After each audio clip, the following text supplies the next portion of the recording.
आज हम इतिहास के उन पन्नों को पलटने वाले हैं जिनमें एक ऐसा साम्राज्य दफन है जो अपने समय से हजारों साल आगे था। चलिए आज बात करते हैं एक रहस्यमयी दुनिया की जिसे हम सिंधु घाटी सभ्यता के नाम से जानते हैं। जरा सोचिए, एक ऐसी सिविलाइजेशन जो प्राचीन मिस्र और मेसोपोटामिया को अगर मिला भी दें तो भी उनसे कहीं ज्यादा बड़ी थी, और वो बस गायब हो गई। जी हाँ, ये कोई कहानी नहीं है, बल्कि हमारे भारतीय उपमहाद्वीप का शायद सबसे बड़ा, सबसे पुराना अनसुलझा रहस्य है। ये एक पूरी की पूरी खोई हुई दुनिया थी जो इतिहास के उस दौर में बसी थी जिसे हम आद्य इतिहास या प्रोटो हिस्ट्री कहते हैं। पर इसका मतलब क्या है, चलिए समझते हैं। इसका सीधा सा मतलब है कि वो लोग लिखते तो थे, उनकी अपनी एक स्क्रिप्ट थी, अपने सिंबल्स थे, पर कमाल की बात यह है कि आज तक कोई भी उसे डिकोड नहीं कर पाया है। ऐसा लगता है जैसे वो हमें कुछ बताना चाहते थे, लेकिन उनकी आवाज हजारों सालों से खामोशी में कैद है। तो अब सवाल ये उठता है कि अगर ये दुनिया पूरी तरह खो गई थी तो आखिर हमें इसके बारे में पता कैसे चला? यकीन मानिए, इसकी खोज की कहानी किसी जासूसी नॉवेल से कम नहीं है। देखिए, ये सब कुछ एक दिन में नहीं हुआ। इसकी कहानी शुरू होती है 1826 में, जब चार्ल्स मेसन नाम के एक शख्स ने कुछ अजीब से टीले देखे। खैर, बात आई गई हो गई। फिर दशकों बाद कुछ इंजीनियर्स रेलवे लाइन बिछा रहे थे और उन्होंने अनजाने में उन्हीं टीलों से निकली प्राचीन ईंटों का इस्तेमाल कर लिया। उन्हें जरा भी अंदाजा नहीं था कि वो पटरी बिछाने के लिए एक पूरी की पूरी सभ्यता की नींव उखाड़ रहे थे। और फिर आया साल 1921, वो ऐतिहासिक पल जब दयाराम साहनी के नेतृत्व में हुई खुदाई ने दुनिया को बताया कि ये सिर्फ मिट्टी के टीले नहीं हैं, बल्कि ये एक विशाल प्राचीन सभ्यता के दबे हुए शहर हैं। खोज तो हो गई, पर जो मिला उसने सच में सबको हैरान कर दिया। अब सवाल ये था कि आखिर ये सभ्यता कितनी विशाल थी। इसका एरिया था लगभग 20 लाख स्क्वायर किलोमीटर। ये इतना बड़ा था कि अगर हम प्राचीन मिस्र और मेसोपोटामिया दोनों को मिला भी दें, तब भी इस सिविलाइजेशन उनसे बड़ी थी। वाकई कमाल है। इसका फैलाव एक बहुत बड़े त्रिकोण, एक ट्रायंगल जैसा था जो आज के भारत और पाकिस्तान के बड़े हिस्सों को कवर करता था। ये एक बेहद ऑर्गेनाइज्ड और शक्तिशाली साम्राज्य का नक्शा था।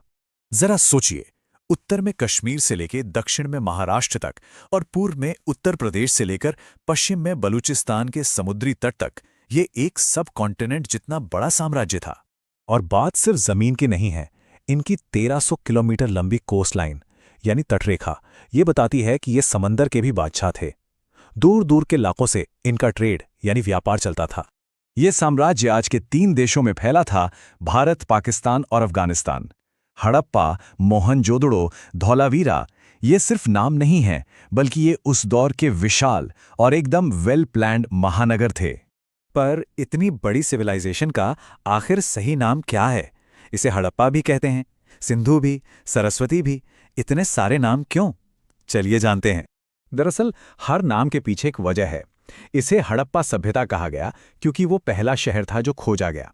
सिंधु घाटी इसलिए क्योंकि शुरू में जो शहर मिले वो सिंधु नदी के आसपास थे। सरस्वती सभ्यता नाम तब सामने आया जब एक पूरी सूखी हुई नदी के किनारे सैकड़ों बस्तियां मिलीं, और तो और मेसोपोटामिया के लोग इन्हें मिलुहा के नाम से जानते थे। लेकिन सिर्फ साइज ही नहीं, इस सभ्यता की असली पहचान थी इसकी टेक्नोलॉजी और शहरी जिंदगी, जो हजारों साल बाद भी हमें हैरान कर देती है।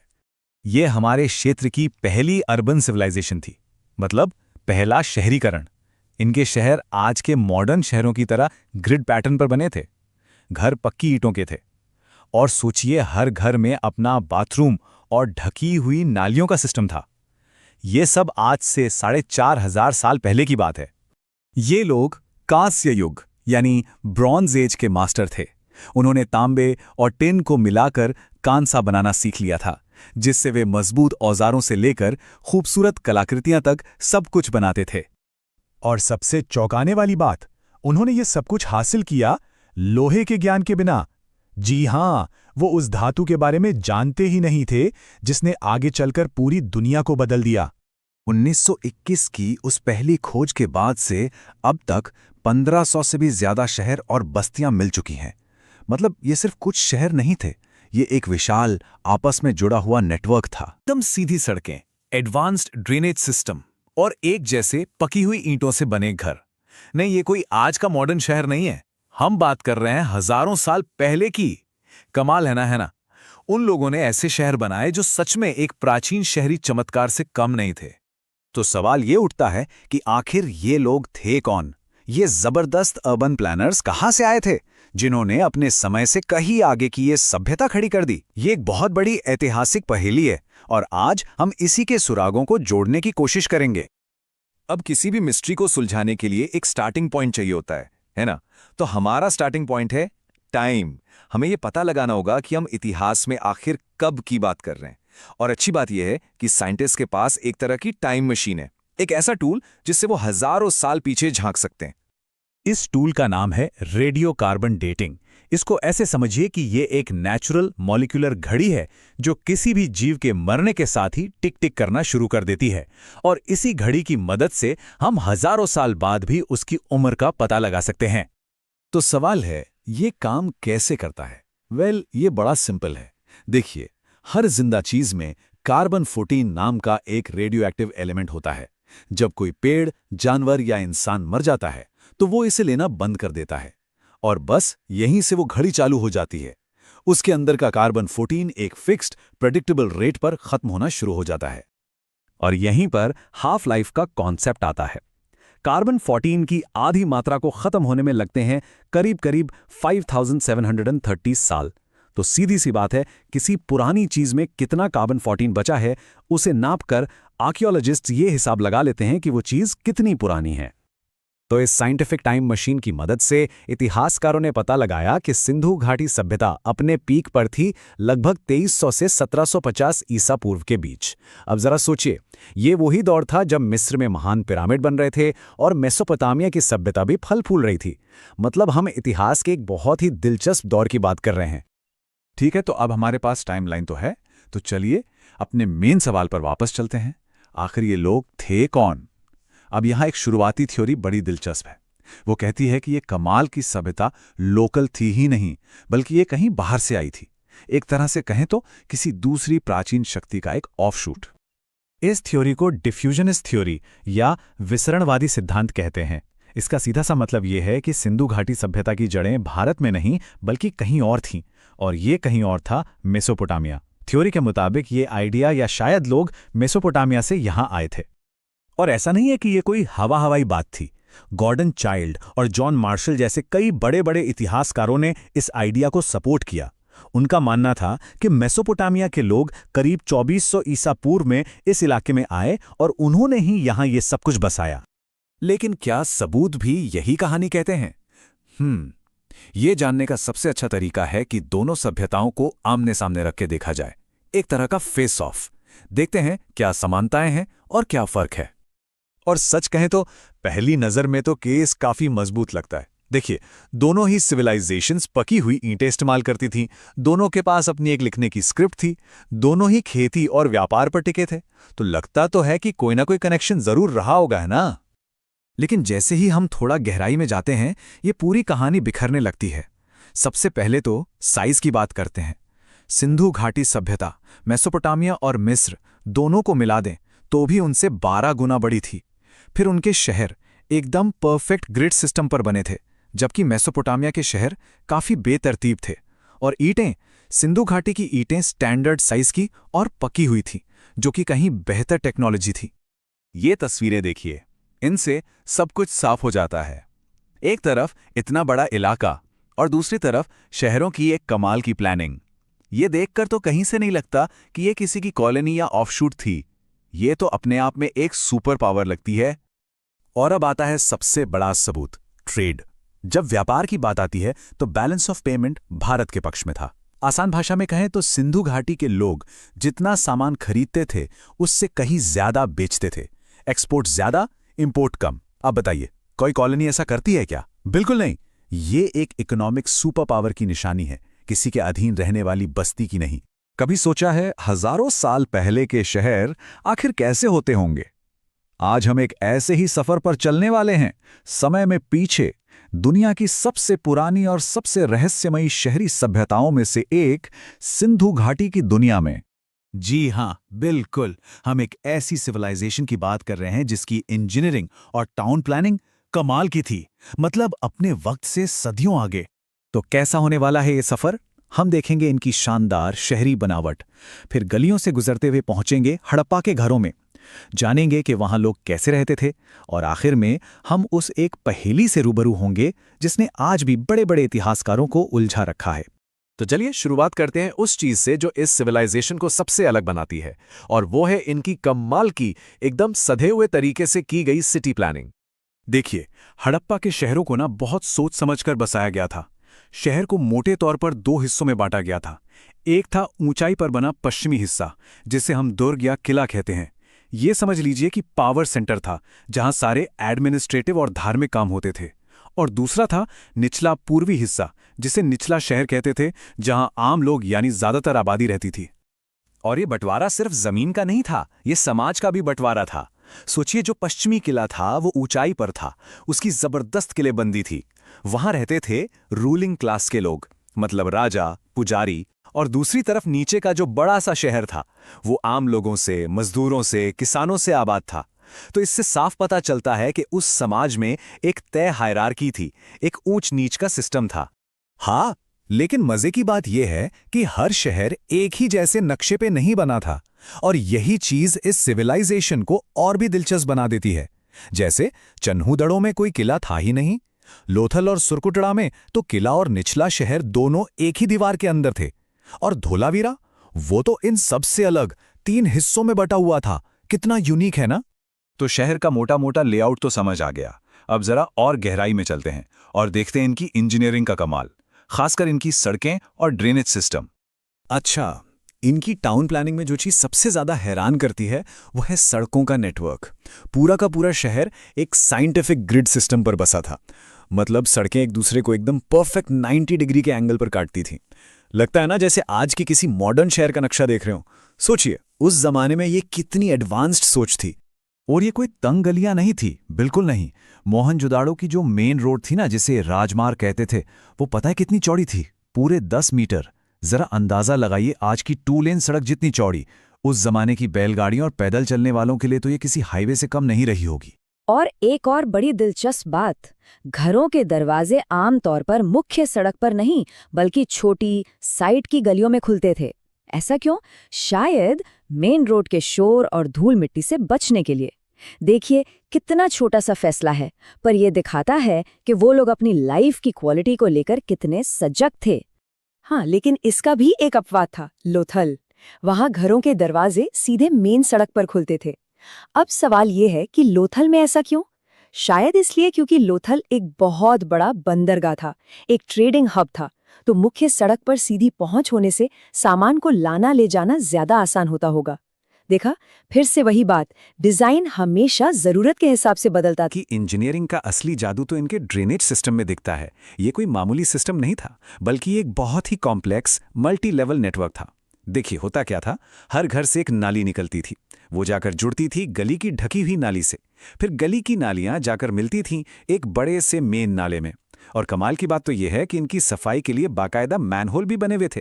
सच कहूं तो एक ऐसा सिस्टम जो आज के कई शहरों को भी मात दे दे। तो ये तो हुई शहर की बड़ी बड़ी बातें, सड़कें और नालियां। अब जरा इन दीवारों के पीछे झांकते हैं, चलते हैं एक आम हड़प्पन के घर में और देखते हैं कि उनकी जिंदगी कैसी थी। देखिए, घर आयताकार और वेल प्लान्ड होते थे। पक्की ईंटों से बने, कई तो 2 मंजिला भी होते थे। घर के बीच में एक खुला आंगन, एक रसोई, एक बाथरूम और पानी के लिए अपना कुआं भी होता था। जरा सोचिए, सुबह की शुरुआत आंगन में हो रही है, रसोई में खाना बन रहा है और अपने ही घर के कुएं से ताज़ा पानी मिल रहा है। ये सिर्फ ईंटों से बने मकान नहीं थे, ये परिवार और जिंदगी के केंद्र थे। और सिर्फ घर ही नहीं, उसे बनाने का तरीका भी कमाल का था। वो ईंटें लगाने के लिए एक खास पैटर्न का इस्तेमाल करते थे, जिसे इंग्लिश बॉन्ड कहते हैं।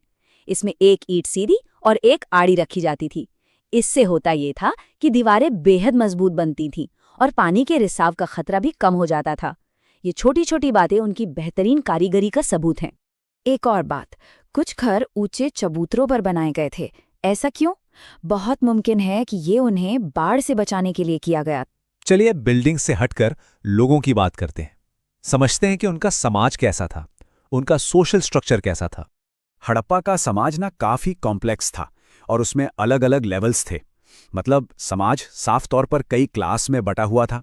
सबसे ऊपर थे पुजारी और योद्धा, उनके बाद आते थे व्यापारी, और फिर सबसे नीचे थे मजदूर और कामगार। लेकिन यहाँ एक बहुत ही इंटरेस्टिंग बात सामने आती है। खुदाई में जो सबूत मिले हैं, खासकर जो बहुत सारी औरतों की मूर्तियां मिली हैं, वो इस तरफ इशारा करते हैं कि शायद उनका समाज मात्र सत्तात्मक था। मतलब एक ऐसा समाज जहां परिवार और शायद समाज में भी महिलाओं को एक ऊंचा दर्जा हासिल था। अच्छा, तो समाज की बनावट तो हमने समझ ली। अब जरा उनके कल्चरल साइड को देखते हैं। मतलब वो लोग अपने खाली वक्त में क्या करते थे, एंटरटेनमेंट के लिए क्या था, और मौत के बाद की जिंदगी के बारे में वो क्या सोचते थे।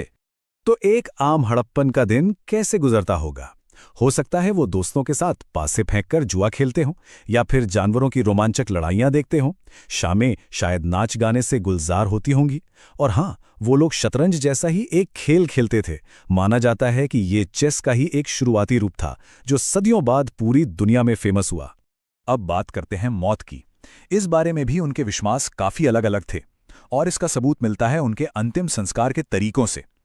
3 तरह के तरीके थे। एक जिसमें पूरे शरीर को दफना दिया जाता था, दूसरा जिसमें शरीर को पहले जानवरों के लिए छोड़ देते थे और बाद में बची हुई हड्डियों को दफनाते थे, और तीसरा था दाह संस्कार, यानी शरीर को जलाना। ये जो अलग अलग तरीके हैं, ये शायद इस ओर इशारा करते हैं कि मौत के बाद की जिंदगी को लेकर भी उनके विचार अलग अलग रहे होंगे।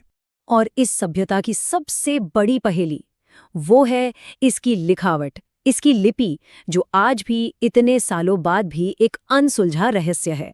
सोचिए, हमें 2500 से लेकर 400 तक अलग अलग सिंबल्स मिले हैं।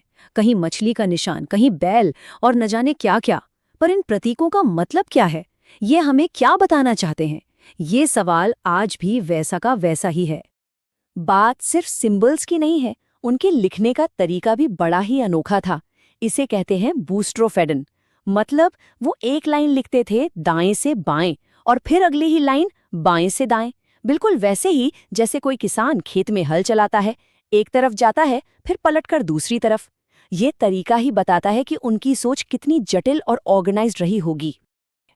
सिंधु घाटी के लोग कमाल के किसान थे।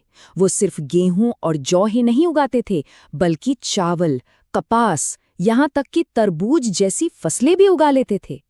ये डाइवर्सिटी ही उनके एडवांस्ड एग्रीकल्चरल नॉलेज का सबसे बड़ा सबूत है। और उनकी तकनीक, वो तो और भी ज्यादा हैरान करने वाली थी। क्या कोई सोच सकता है कि वो एक ही खेत में एक ही साथ 2-2 फसलें उगाते थे? इसका सबूत भी है। कालीबंगा जैसी जगहों पर हमें जुते हुए खेत मिले हैं, और पता है वहां क्या उग रहा था? मटर और सरसों एक साथ। ये तकनीक तो आज भी काफी एडवांस्ड मानी जाती है। और ये सब सिर्फ हवाई बातें नहीं हैं, हमारे पास इसके ठोस सबूत हैं। जैसे कि बनावली में मिला हल का ये मिट्टी का मॉडल। ये छोटी सी चीज ये साबित करती है कि उनके पास बड़े पैमाने पर खेती करने के लिए सही औजार और सही तकनीक दोनों मौजूद थीं। और एक ऐसी चीज है जो उन्हें पूरी दुनिया में सबसे अलग बनाती थी, वो थी कपास। सिंधु घाटी के लोग ही दुनिया में सबसे पहले कपास उगाने वाले लोग थे। ये सिर्फ उनकी खेती की तकनीक ही नहीं दिखाता, बल्कि यही उनके व्यापार का सबसे बड़ा जरिया था। वो सिर्फ किसान ही नहीं थे, बल्कि उस जमाने के ग्लोबल ट्रेडर्स थे। ये देखिए, उनका व्यापार नेटवर्क कितना बड़ा था। सोचिए, वो अफगानिस्तान और ईरान से टिन, चांदी, सोना मंगवाते थे। अपने ही देश में राजस्थान से तांबा आता था, और तो और मेसोपोटामिया यानी आज के इराक से लाजवर्द जैसा कीमती पत्थर भी इंपोर्ट करते थे।